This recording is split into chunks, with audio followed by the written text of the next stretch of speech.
निर्जला एकादशी का व्रत ज्येष्ठ मास के शुक्ल पक्ष की एकादशी तिथि को किया जाता है।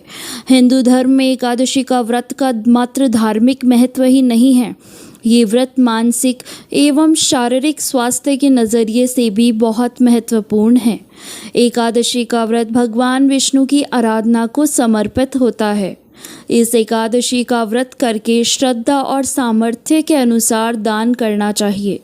इस दिन विधि पूर्वक जल कलश का दान करने वालों को पूरे साल की एकादशी का फल मिलता है।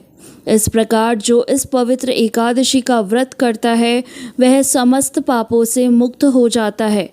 आइए जानते हैं एकादशी की कथा के बारे में। भीमसेन व्यास जी से कहने लगे कि हे पितामह, भ्राता युधिष्ठिर, माता कुंती, द्रौपदी, अर्जुन, नकुल और सहदेव आदि सब एकादशी का व्रत करने को कहते हैं, परंतु महाराज मैं उनसे कहता हूँ कि भाई मैं भगवान की शक्ति पूजा आदि तो कर सकता हूँ, दान भी दे सकता हूँ, परंतु भोजन के बिना नहीं रह सकता। इस पर व्यास जी कहने लगे कि हे भीमसेन, यदि तुम नरक को बुरा और स्वर्ग को अच्छा समझते हो तो प्रति मास की दोनों एकादशियों को अन्न मत खाया करो। भीम कहने लगे कि हे पितामह, मैं तो पहले ही कह चुका हूँ कि मैं भूख नहीं सहन कर सकता।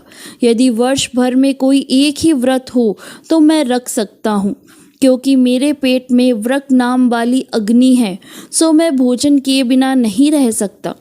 भोजन करने से वह शांत रहती है, इसलिए पूरा उपवास तो क्या मैं एक समय भी भोजन के बिना नहीं रह सकता। अतः आप मुझे कोई ऐसा व्रत बताइए जो वर्ष में केवल एक बार ही करना पड़े और मुझे स्वर्ग की प्राप्ति हो जाए। श्री व्यास जी कहने लगे कि हे पुत्र, बड़े बड़े ऋषियों ने बहुत शास्त्र आदि बनाए हैं जिनसे बिना धन के थोड़े परिश्रम से ही स्वर्ग की प्राप्ति हो सकती है। इसी प्रकार शास्त्रों में दोनों पक्षों की एकादशी का व्रत मुक्ति के लिए रखा जाता है। व्यास जी के वचन सुनकर भीमसेन नरक में जाने के नाम से भयभीत हो गए और काँप कर कहने लगे कि अब मैं क्या करूं। मास में 2 व्रत तो मैं नहीं कर सकता, हाँ वर्ष में 1 व्रत करने का प्रयत्न अवश्य कर सकता हूँ। अतः वर्ष में 1 दिन व्रत करने से यदि मेरी मुक्ति हो जाए तो ऐसा कोई व्रत बताइए।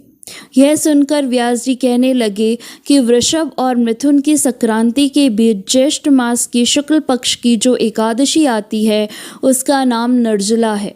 तुम उस एकादशी का व्रत करो। इस एकादशी के व्रत में स्नान और आचमन के सिवा जल वर्जित है। आचमन में 6 मासे से अधिक जल नहीं होना चाहिए, अन्यथा यह मद्यपान के सदृश हो जाता है। इस दिन भोजन नहीं करना चाहिए, क्योंकि भोजन करने से व्रत नष्ट हो जाता है। यदि एकादशी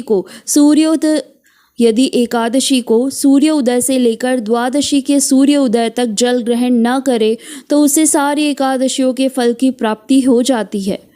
द्वादशी को सूर्योदय से पहले उठकर स्नान आदि करके ब्राह्मणों को दान देना चाहिए। उसके पश्चात भूखे और सत्पात्र ब्राह्मण को भोजन कराकर फिर आप भोजन कर लेना चाहिए। इसका फल पूरे 1 वर्ष की संपूर्ण एकादशी के बराबर होता। व्यास जी कहने लगे कि हे भीमसेन, यह मुझको स्वयं भगवान ने बताया है। इस एकादशी का पुण्य समस्त तीर्थों और दोनों से अधिक है। केवल 1 दिन मनुष्य निर्जल रहने से पापों से मुक्त हो जाता है। जो मनुष्य भगवान की निर्जला एकादशी का व्रत करते हैं उनकी मृत्यु के समय यमदूत आकर नहीं घेरते, वरन भगवान के पार्षद उसे पुष्प विमान में बिठाकर स्वर्ग को ले जाते हैं। अतः संसार में सबसे श्रेष्ठ निर्जला एकादशी का व्रत है, इसलिए यत्न के साथ इस व्रत को करना चाहिए। उस दिन ओम नमो भगवते वासुदेवाय मंत्र का जाप करना चाहिए, गोदान करना चाहिए। इस प्रकार व्यास जी की आज्ञा अनुसार भीमसेन ने इस व्रत को किया, इसलिए इस एकादशी को भीमसेनी या पांडव एकादशी भी कहते हैं। निर्जला व्रत करने से पूर्व भगवान से प्रार्थना करें कि हे भगवान, आज मैं निर्जला व्रत करता हूँ, दूसरे दिन भोजन करूँगा। मैं इस व्रत को श्रद्धा पूर्वक करूँगा, अतः आपकी कृपा से मेरे सभी पाप नष्ट हो जाएं। इस दिन जल से भरा हुआ एक घड़ा वस्त्र से ढककर स्वर्ण सहित दान देना चाहिए। जो मनुष्य इस व्रत को करते हैं उनको करोड़ों पल सोने के दान का फल मिलता है, और जो इस दिन यज्ञादिक करते हैं उनका फल तो वर्णन ही नहीं किया जा सकता।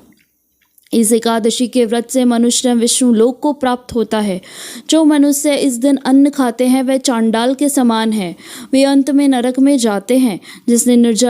जिसने निर्जला एकादशी का व्रत किया है वह चाहे ब्रह्म हत्यारा हो, मद्यपान करता हो, चोरी हो या गुरु के साथ द्वेष किया हो, मगर इस व्रत के प्रभाव से स्वर्ग को जाता है। हे कुंती पुत्र, जो पुरुष या स्त्री श्रद्धा पूर्वक इस व्रत को करते हैं उन्हें अग्रलहित कर्म करने चाहिए।